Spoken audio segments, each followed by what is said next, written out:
জনগণের কাছে দায়বদ্ধ এই সরকার একটি জ্ঞান ও মেধাভিত্তিক রাষ্ট্র এবং সমাজ গড়তে চায়।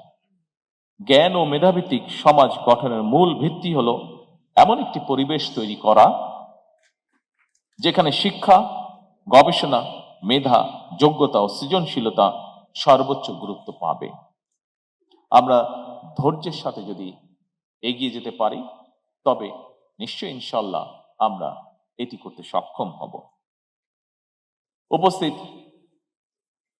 সম্মানিত উপস্থিতিবৃন্দ, শিক্ষক, শিক্ষিকা, শিক্ষাবিদ এবং শিক্ষার্থীদের দৃষ্টি আকর্ষণ করে বলতে চাই, জাতীয় উন্নয়ন কোনো একক ব্যক্তি বা প্রতিষ্ঠানের কাজ নয়।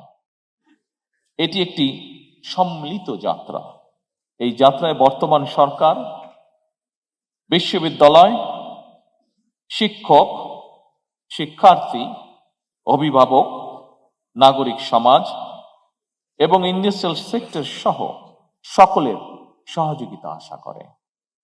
আমি দৃঢ়ভাবে বিশ্বাস করি, আমরা যদি ঐক্যবদ্ধভাবে কাজ করি তাহলে আমাদের যে অগ্রযাত্রা আমরা প্রত্যাশা করি সেই অগ্রযাত্রাকে কেউ ইনশাল্লাহ রুদ্ধ করতে পারবে না।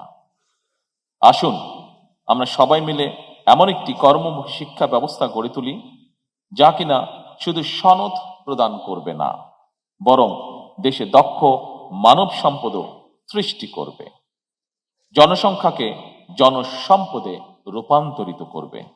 শিক্ষা শুধু চাকরিজীবী তৈরি করবে না, বরং তৈরি করবে নতুন উদ্যোক্তা। শুধু অর্থনৈতিক প্রবৃদ্ধি নয়, সামাজিক রূপান্তরের ভিত্তি নির্মাণ করবে। শুধু ব্যক্তি বা গোষ্ঠী নয়, জাতীয় সমৃদ্ধিও ত্বরান্বিত করবে।